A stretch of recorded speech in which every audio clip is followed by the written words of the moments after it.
பொதுத்துறை நிறுவன ஊழியர்களுக்கு 20% தீபாவளி போனஸ் தமிழக அரசு அறிவிப்பு. கிட்னி முறைகேடு வழக்கில் இதுவரை விசாரணை தொடங்காதது ஏன்? எடப்பாடி பழனிசாமி கேள்வி.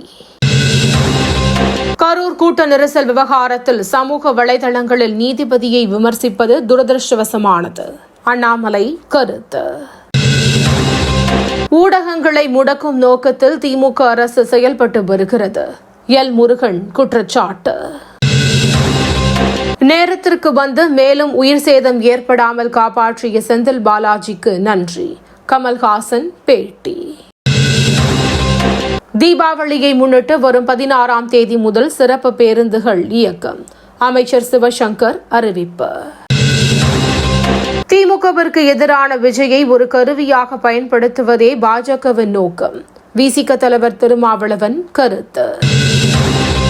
உச்சம் தொட்ட தங்கம் விலை 89,000 தொட்டது ஒரு சவரன் தங்கம். பீகாரில் நவம்பர் 6, 11ஆம் தேதிகளில் 2 கட்டங்களாக சட்டமன்ற தேர்தல். நவம்பர் 14ஆம் தேதி வாக்கு எண்ணிக்கை. அறிவியல் ஆராய்ச்சி மற்றும் புத்தாக்கங்களை உருவாக்குவதில் உலகின் முன்னணி நாடாக இந்தியா திகழ்கிறது. மத்திய அமைச்சர் ஜிதேந்திர சிங் பெருமிதம். இந்தோனேஷியாவில் பள்ளி கட்டடம் இடிந்து விழுந்த விபத்து. உயிரிழந்தவர்களின் எண்ணிக்கை 54ஆக உயர்வு.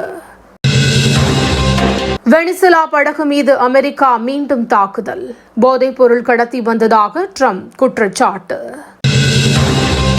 வன்முறையால் பதற்றம். ஒடிசாவின் கட்டாக்கில் ஊரடங்கு உத்தரவு. இணைய சேவை முடக்கம்.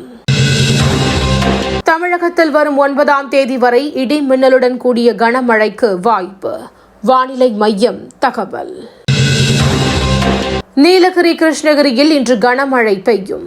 வானிலை மையம் கணிப்பு. தினந்தோறும் காலை தலைப்புச் செய்திகளை உடனுக்குடன் தெரிந்து கொள்ள வணக்கம் இந்தியா நியூஸுடன் இணைந்திருங்கள்.